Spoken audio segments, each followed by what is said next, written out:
Esfrost and Glenbrook remained strong after declaring a trade stop with Hyzante.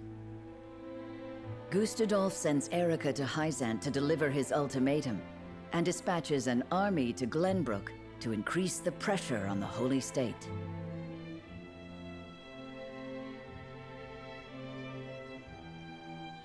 Hyzante, under the banner of Prince Roland, sends Minister Serenoa Wolfort of the Saintly Seven to prepare for retaliation.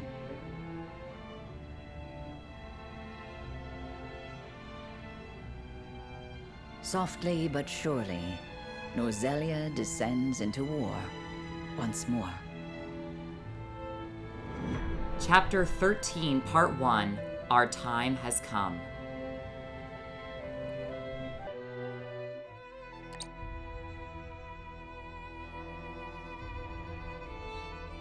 Those are the Archduke's wishes. I implore you not to forget that this is his final offer. Come to think of it, I heard that Wolfort was added to your saintly ranks. Where might he be? I'm afraid I cannot answer that. The dealings of the Saintly Seven are our business, and ours alone. How disappointing. I had hoped to congratulate him on his promotion.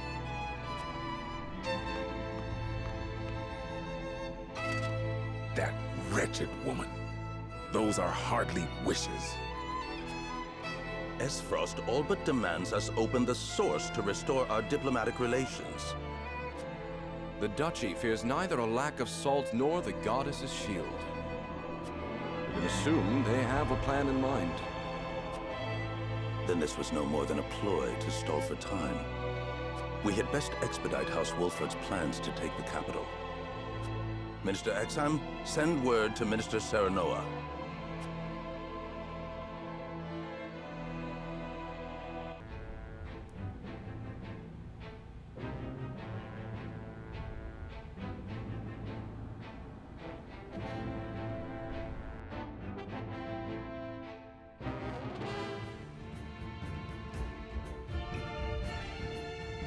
You wish to lend us Hyzante's new weapon?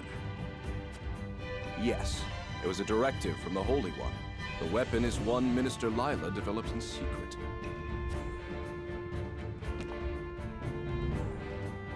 I compressed a vast quantity of magic into crystal form. We call this weapon Elfric. The blast crystals have yet to be perfected, but they can decimate a castle wall easily enough. We thank you for your support. Be forewarned that their power makes them unwieldy in an average battle. They are not meant to be used on people. Furthermore, we are only giving you a single blast crystal. Regardless, I am certain it will come in handy while recapturing Whiteholm Castle. Its incomplete nature makes it regrettably tricky to use, but Milo should be able to take care of that for you. Use them both wisely. I am Milo. Envoy to the Saintly Seven, Milo Yule? Is that her last name? A dancer who appears almost out of thin air to do the Saintly Seven's bidding. She serves as their spy and can easily hold her own in a fight.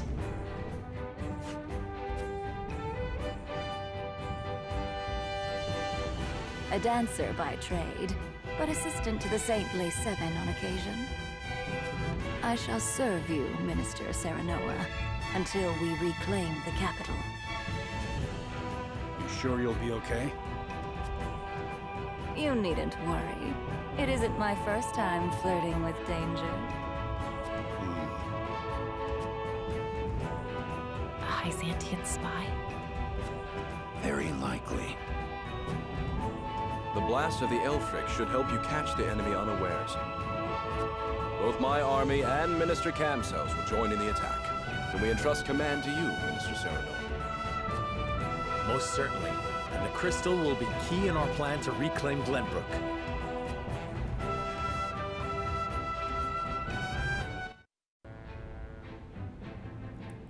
Hey guys, it's Skymer here, and welcome back to another episode of Triangle Strategy. In the last episode, I left with my head held high, and I was on cloud 9 easily. I feel like we had a rags to riches story, because Serenoa just went from clawing at anywhere to get to some element of a better future for himself and his house. And not only do we do that, but we get our title of Saintly Seven's Minister of Salt, as well as the support of the Holy One, the support of the people of Hyzante, as well as this new Aelfric crystal. I'm not really sure how this thing will be utilized, or when, or how. Like, is that depicted for me to choose? I mean, it sounds like it is. I just don't know if it's going to be story-based, or it's going to be just, okay, you use it when you want to, or you don't even have to use it at all. I'm not really sure how that's going to go, or what this thing exactly is, but it is some seriously powerful magic. I mean, I'm excited to have a new unit potentially, but she said that she's serving us. So does that mean that she's actually in the army?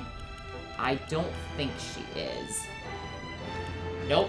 Okay, so she's not part of it for now, but she might actually, but maybe she'll be deployed as like a green unit or something like that in the upcoming fight that we all know is inevitably coming up. So anyway, and another thing that I really wanted to bring up is that I think that with Serenoa becoming the Minister of Salt and joining the Saintly Seven, we were able to really help Hyzante in terms of, being able to prevent a very potentially dangerous attack from hitting them. It may still inevitably occur, but now we have the knowledge of a potential ulterior motive from S-Frost so we have some information that we can go off of, and we can do a preemptive strike against them. At least that's what we're hoping. But we all know that Gustadolf is a smart little cookie, so maybe he just won't let that happen. Alright, let's head into our green side story first, since that is tradition.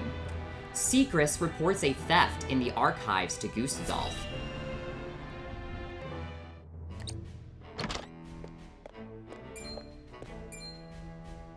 You have made a grave error in allowing thieves to raid the archives, Constable Secris. Forgive me. My guards gave chase as soon as they noticed intruders, but they'd already fled beyond our reach. Secris Diute, the head of S-Frost's constabulary charged with upholding the peace. His honest and orderly conduct has earned Gustadolf's favor. What did they take? Luckily, they were unable to gain entry to where we keep our more sensitive texts. All they were able to make off with was a single book penned by the late Lady Orlea. Orlea? She left behind a message of sorts? She'd bid it be passed on to Lady Frederica when she came of age, but it seems those wishes were forgotten. Thalos or Erica must have hidden it from her. They derived no greater pleasure than from tormenting her. Do we know what was written in this book? No. Storage records indicate it was protected by some arcane seal. It must be of some significance, if she would go to such lengths to protect it from prying eyes. Perhaps something to do with the Rosellan liberation, for which she fought so fiercely. Or perhaps it is not but a mother complaining to her daughter of a duchy they both despise. I shall send a party to hunt down the thieves at once. No need. Such ruffians are unlikely to be in the employ of our foe. No doubt they were simply looking to loot us to fill their own purses.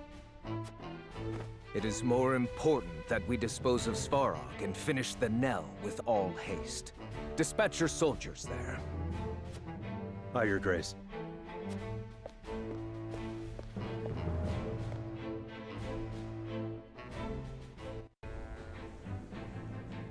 Okay, well that was very much so quite interesting. So it sounds like that someone happened to enter. I don't know if this was Anna. I doubt it was Anna. It almost sounds like that one of the Roselle happened to flee from the source or something like that, or fled from the village without being seen and made their way over there.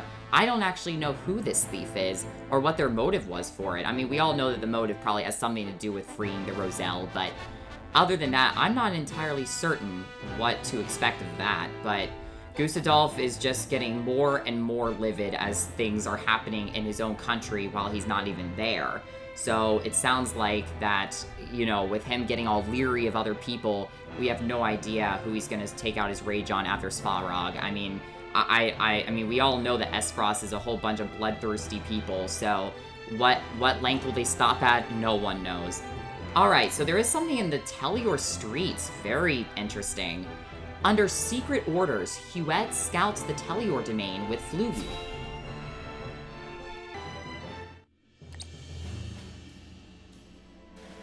Benedict asked me to scout out Tellior and where the Esfrosti soldiers are stationed. But I hardly see any around. Why did he ask me to come here in the first place? I doubt it would matter in reclaiming the capital. But orders are orders. I should report back.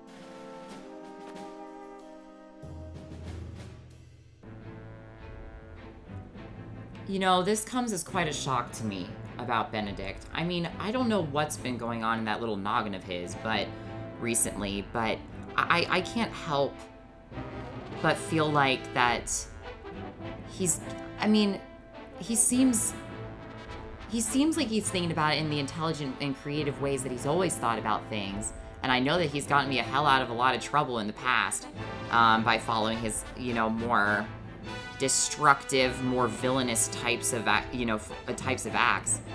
However, I think the problem remains, like with Avlora, for example, it really came as a problem to my people.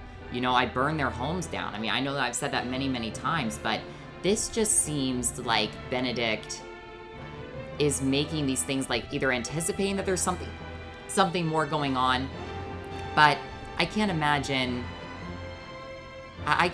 him doing this in a very sinister way.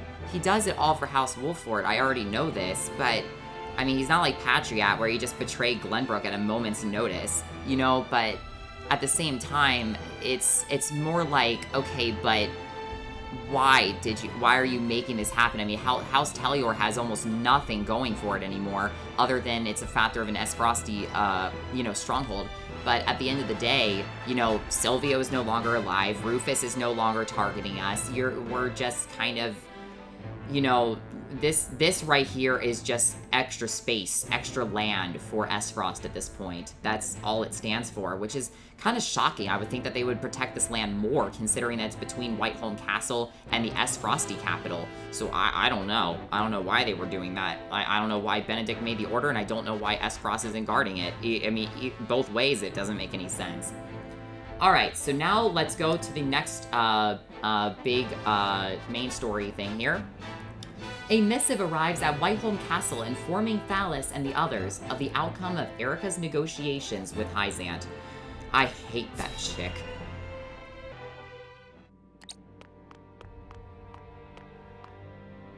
Ah, tidings from Erica. She says Hyzante refused our final offer. You seem surprised. There was no way Hyzante would agree to open the source. I know that, but the negotiations were meant to buy us time. Yet it seems their soldiers are already on the move. Damn it all! This wasn't supposed to happen. If you play with fire, you get burned. Now we have no recourse but to meet them in battle without the Archduke. So it has come to war, then? We just have to beat them at their own game. Their newest saint is heading the vanguard. You must be delighted that a former retainer to the crown is coming to visit. Right, Cordelia? Enough, Thalas. I won't allow such impudence toward the Queen.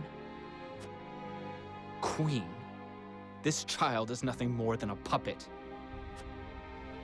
And I believe the impotent one here is you, Avlora. A general has no right telling the Prime Minister what to do. I had no idea the Prime Minister's job was to torment the weak. Enough, General Avlora. I will answer the Prime Minister. As the Queen of Glenbrook, I shall protect my kingdom until my dying breath. no matter who may stand against me. It appears your impudence is contagious, Avlora. Your charge knows not how powerless she is.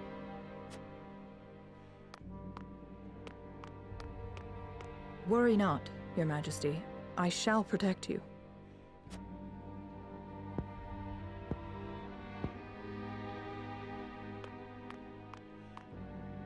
Because I am to wed the Archduke? Because you are a warrior. One who does not give up, even if she must fight her battles alone. I was an orphan. I never knew my parents. I entered the army to make a place for myself.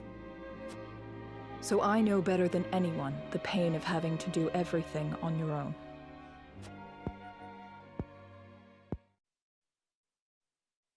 Allow me to bare my heart to you as well, General of Laura. As the last heir to the throne of Glenbrook, I do not intend to let Gustudolf have his way. You mean to strike down the Archduke? But I lack the power to do so. Have you heard of the Royalists? The aristocrats who were aid to my father. I have. I also heard they secretly indulged in bribes and the like for personal gain. That man Patriot was cozying up to the Archduke not seconds after King Regna's beheading. Their kind knows no loyalty. Indeed. But Gustudolf has not given any of them a position in his court, so they have fallen on hard times.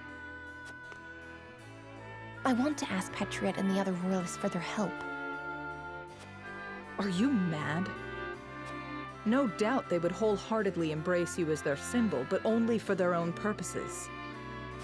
I understand that. But their years in service to the crown have earned them great influence in politics. I must have their support if I'm to reclaim Glenbrook. Is it possible for you to rein them in? Not alone. But with you, General of Laura, I can. They lack military might. If you accompany me, I could sway them to my cause. Please, General, lend me your strength.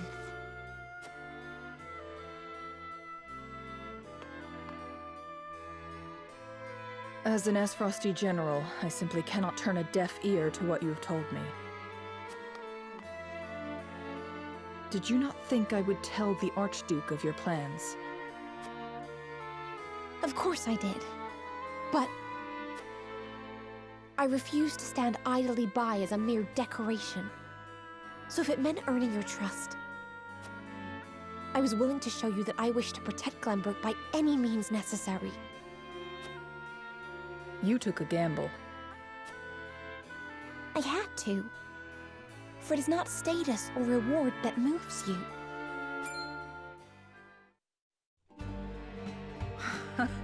So you bet on my honor, and refusal would sully my name forever.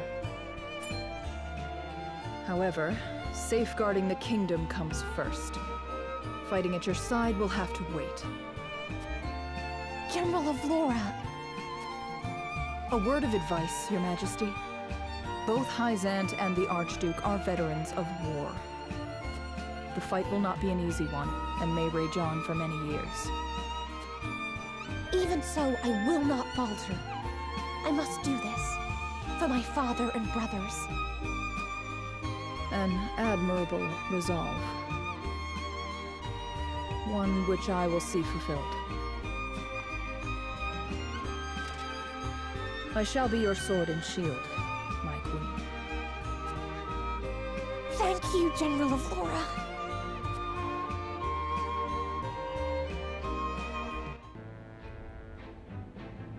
Wow, now that was a scene, man. Okay, wow. I am speechless after this. So, Avlora shuts down Phallus, Cordelia then shuts down Avlora, and then they have some sort of heart-to-heart. I was never expecting out of any two characters that those two were going to get along.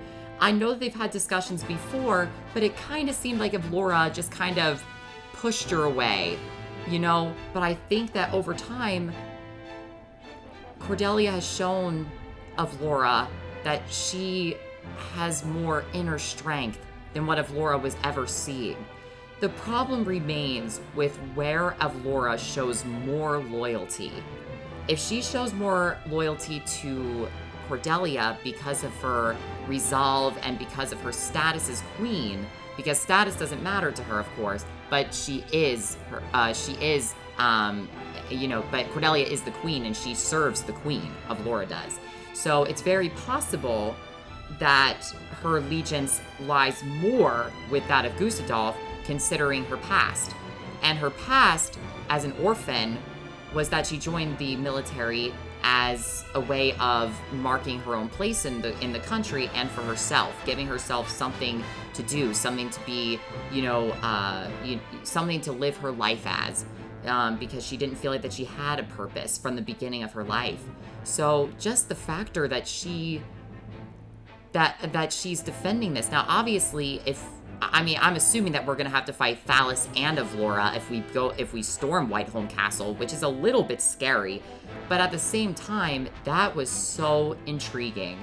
And look what else has unlocked for us as I passed right by it because I needed to see if Hyzante had anything to say about this. We have another conviction choice coming up, where the party will decide how to use the new weapon gifted to them by Hyzante, which I still have no idea what to expect out of this little tiny purple crystal of danger. But we will do all of this decision-making in the next episode. This was Skymer, and I hope that you guys all have a fantastic day. Bye, guys!